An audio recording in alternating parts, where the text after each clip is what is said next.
Thanks for all our guests today and their statement. I just want to start off with a comment that the Irish Medical Organisation said very recently, that they said that the winter plan has increasingly become a media exercise rather than a meaningful intervention. What do you say to that? I agree, Deputy. We did, when we launched the winter plan, we did a kind of a fairly low-key technical briefing for the press. There was no big launch. We would see the winter plan as an important but ongoing contribution to trying to mitigate the problems. We know the congestion in EDs is a symptom of the wider system, and that's why we are focused on both investing and improving in what happens before people have to go to hospital, what happens in hospital, and what happens afterwards. So we wouldn't accept that it's a media exercise. We are planning to keep the people appraised of the winter and progress and the challenges that are being faced and what staff are doing about them and what we're doing about them. But no, we wouldn't accept that it's a kind of purely a media exercise. It is focused on trying to mitigate very significant pressures, which we are very much aware of. And obviously you would reject their, I suppose, sentiment in relation to that it's a rehash basically of, I suppose, funding in relation to any intervention in relation to previous plans. No, we wouldn't have that. We wouldn't share that view, Deputy. My colleague might want to comment. I think the winter plan that you have obviously is part of the winter plan, but there's also maybe what we mentioned earlier on, which is going down to individual sites to say what specific impacts that they can make in a number of key areas, and that's the over 24-hour piece, the over 75-year-old piece, and the patients who have long lengths of stay. So we've asked hospitals and CHOs to specifically think about what measures rather than blanket measures. So this plan this year is more nuanced than previous years. So as well as the overall arching plan that you see, there's 29 individual plans per each hospital to look at actually how they can optimise flow, which sounds like a nebulous thing, but actually is a very important thing. And in addition to that, actually specific KPIs. So it is different than the previous winter plans. Okay. Just to add one thing, and that is that we wouldn't disagree with the Association of Emergency Medicine in terms of that we do need to look the long term. The winter is about supporting additional capacity in the system, and as Mike and Stephen have said, flow in the system for that period. We're not saying that that's something that will resolve this in the longer term, and that needs to be done in parallel. So I don't think there's any point of disagreement on that in relation to the need to invest in the system and utilise the capacity that's there more, but that's a longer term piece of work. The winter is really just about recognising we get this peak and trying to ensure we minimise as best we can for patients the impact on them. Just in relation to the 608 new posts, how many of them posts have been filled as such? And I understand, look, there's huge challenges in relation to recruitment, not only in Ireland but across the world in relation to medical professionals. But in relation to how many of them posts have been filled thus far? You have status on that?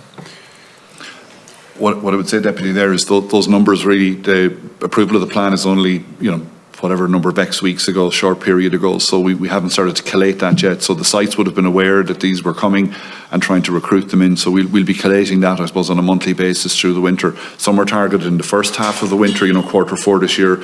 Others are planned to try and be in place for Q1 for the January period, when we also know we hit additional peaks. So it will vary, but we'll be pulling that together over the next while with the sites. Over 400 of those are local to all the sites, and some of the balance then I've mentioned earlier. Has there been much interest in relation to the posts themselves?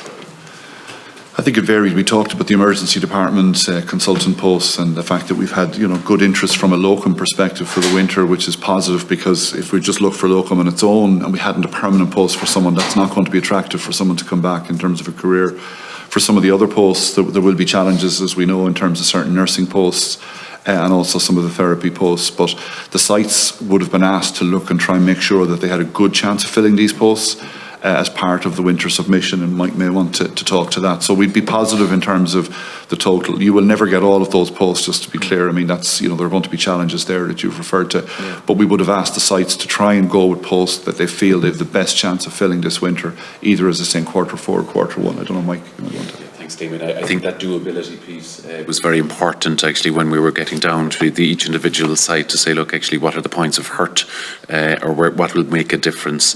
And in some cases, actually, some of the sites have moved people from existing posts to other posts that actually have come through in the winter plan, particularly around the whole area of patient flow, and then obviously recruit backwards. As Damien said, the plan is only published a number of weeks, but the preparation for it has been going on since April and May, with kind of a deep dive into individual sites.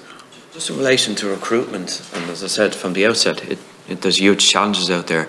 Is there any incentives for nurses, doctors that are obviously, being recruited internally and externally for, to mitigate any costs that come into Ireland, or, rental costs? Because that is a huge, huge issue, and, some people that have just qualified will say, look, I'm going to take my chances elsewhere. I'm not going to work in the Irish public system because of all these, it's just not worth my while. But is there any incentives? Because I know other jurisdictions do it, and it can attract, because the main thing I think about new recruits in the Irish health system is to keep people here rather than emigrate. And if we can do that, I think it's a challenge, but I think it can be done. But certain things has to be done, put in place for keep people here. So I think retention and recruiting our own is the first point of call. So we have offered and are offering every nurse graduate and every health and social care professional graduate this year a permanent post in the HSE. In terms of international recruitment, we've brought in about 1,400 nurses this year, and we do offer a relocation package. And in other international recruitment, including for doctors, we also offer relocation packages, which will have a variety of elements, including kind of things like flights and a support and accommodation in the initial weeks. So yes, we do offer those. Plus, we are also seeking to offer and secure retention of as many of the new graduates this year, and we also need to grow the pipeline so that there's more graduates being trained who we can then offer posts, as well as doing things like safer staffing, which is trying to make sure that where we have kind of safety issues around staffing levels and skill mix, which is one aspect of why we might have retention problems, that we're actually doing something about that as well. So it is about retention first, I'd suggest. It's also about recruitment efforts, both at home and abroad, and then there is the longer term piece about growing the number of placements, so there are a bigger pipeline of graduates. Yeah. And that piece takes a long time. And say issues around accommodation, these are very practical things that people will think about when they're either coming to Ireland or coming from outside, whatever. Is there any kind of situations where that can be kind of addressed in relation to accommodation for medical professionals? We haven't, Deputy, and it's a policy matter really, we haven't got into the generalised provision of accommodation on an ongoing basis beyond the relocation packages that we offer when we're bringing people home from abroad. The question of accommodation allowances and Dublin allowances has been raised. It's not something that, again, that we're actively considering, but we're very acutely aware. Would you consider? Well, as I said, there's a policy issue there. Questions about nurses' homes and the like have been raised. So I think we're getting to the stage where, at least theoretically, all options are starting to be at least spoken about and ultimately will have to be considered. Yeah. Okay. Just my final questions in relation to the ED departments at the moment. And, there's enormous challenges in relation to, staff and, environment. And those of us that have tried to access A&E departments, and to say the experience has been kind of quite dramatic for people is an understatement. And I have had personal experience of this from a number of family members that have gone through the department, and I'm sorry, the experience they had is absolutely unacceptable. And I understand, people that are working in these departments are under some serious pressure and very, very challenging situations. But people being left on trolleys for 2-3 days is just not acceptable. Totally agree. It's just not acceptable, and it continuously happens. And if it was any other profession, those that are have responsibilities in relation to ED department or health service would be sacked. Wouldn't be sacked. You know, there's no two ways around it. And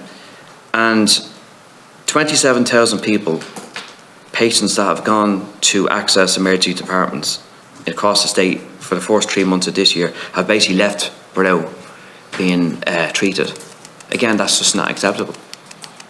I don't know. So I'd like to hear what your comments on that situation, that people go to emergency departments and just are left on the trolley for 2 or 3 days, or have to leave because they just can't be seen to.